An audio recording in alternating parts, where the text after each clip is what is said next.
Aurten Ostera Kultur Festivalak 25 urte betetzen dituen honetan, Abadiño izango da herri parte hartzaileetako bat. Topagunetik proposamena jaso genuenean ideia bikaina iruditu zitzaigun gure herrirako eta data euskera egunera hurbildu genezakela ikusi genuenean, ideia are hobeagoa, ez? Esan beharra dekot, orain arte euskararen egune antolatzeko herriko elkarte danakin antolatzen izen dugule, eta elkarte ezberdinek parte hartu izan da bela, eta aukera hau izen da, zerrobea aurten be edanon artien kultur ekitaldia hau diseinatzea edo.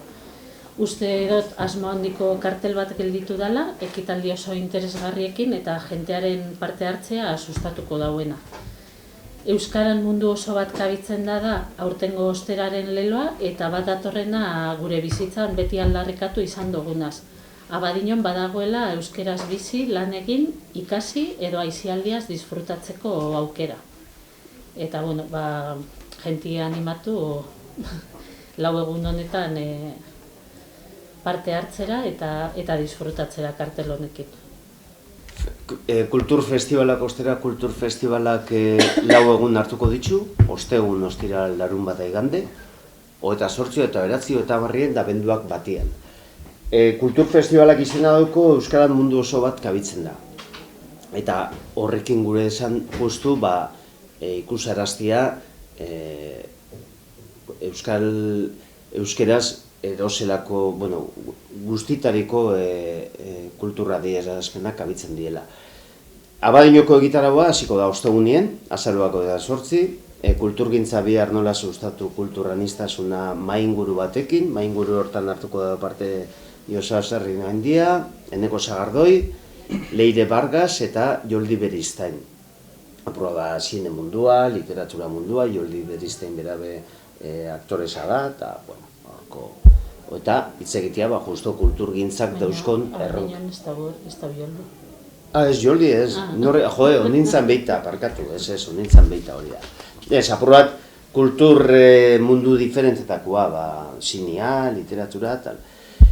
Hori izango da ostegunean, eta hori izango da kulturgintza dauzkon erronkak, eta, en fin. Azaruako 29 zen larun batien amengo frontoien izango da arrobi dantza vertikalan geurera ikuskizuna. Hainbat premio jaso ditu ikuskizun horrek, eta nahiko espektakularra omen da, nien duk ez dut ikusi. Larun batien nogen taldia kontzertuan, probalekuan, eta igande goizian, hemen, kulturretxien, iratxoek eta basoko sorginkeria, titulu hemen gaiz, alrebez dago. Aurre eta familientzako ikusi izuna, orduen. Lotu gure izendo nahiko egitarau zabala, publiko mota diferenti zuzendutakoa, hemen ikusten baldin bai danetariko nogen izalek apurat gaztienei edo zuzendutakoa, baina bai aurre eta familientzako, dantza vertikal ikuskizuna edo norentzako da, orduan, Irutza jako herritarrentzat oso egitarau, politxe da erakargarri zein dela. Danak, egitaldeanak doan izango dira. Bai, komentau biogu, astun jaku aforu egongo dela, bai dantza vertikalien da bai nogenen. Ez diez gonbidapenak bananduko, baina atien egongo da aforo kontrol bat. Leku sarratu izetera, aforu zainu biogu.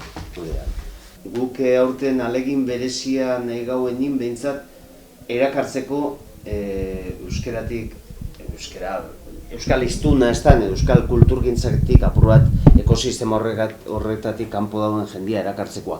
Horretxegatik da arrobi dantza vertikala be, edo norentzako ikuskizuna da, nogen bera, baita oso arrakastatxo eta, espero da egune jende asko erakartzea, da, hoxe. Egiz esan aukera interesgartzek propotzatu gemuzko esan, eta Baina lehen aipatzen dagoena, eventismo horren kontra gu eta programatzaile asko, kultur munduen hor badago ardura bat ez dakiguna oso ondo nola aurre inorri. Ze badabil gertatzen, kriston distantzia, eventismo fenomeno hori orokortu inda, eta gaur egun posible da, ez musikan bakarrik, beste emagauzetan bai, 2 urte lehen sarrerak erabazaltzen dira eta tal, eta gero bueno, Durangoko atzokitza itxin zan. Bestia beste, jendeak interesik ezaukolako, orduan, arazoa gertatzen da, orduan, mainguruak, bai Durangokua, bai, bueno, bestiak iso euskeriekin lotutakoa die, baina Durangokoak bereziki hor gure jartzea fokua, kulturzaletasuna nola sustatu geinken, zer abilen hor gertatzen, ezta? Bai da, generua aipatzea, bai, hor badabitzain bat, mainguru oso interesgarria izango dalakuen gaz. Kulturzaliak 80% baten die, emakumezkoa da 50%etik gorakoak. Eta hori berdin da zenia izan, antzerki izan, musika izan, zein, bueno, musika, rock kontzertu bat ez baina gainontzeko, eta hori hola da, datuek hori irakusten dauek. 50%etik gorakoek. 50%etik gorakoek, emakumezkoek, hein handi baten, ni porcentaje exactamente ez dakite, baina, bai, kulturgintza, kulturzaliek, berdin da liburu aurkezpen baten dan, hitzaldi badan, gizonezkoak apenas hurbiltzen die, euri programatzaile danak esango zu gainera, hor zerbait gertatzen da bilela. Eta orduan, hori aztertzeko da, Durango Abadiñoko maingurua justu. Eta gero ikustu zuen moduen, ez dakit garrantzitsu da, hori zuek nahiko banan dute dau Matiena eta... Bai, saiatu gara erdi eta erdi egiten, pizkat auzo bizetan hori da, presentzia aukera izan, bai, hori da.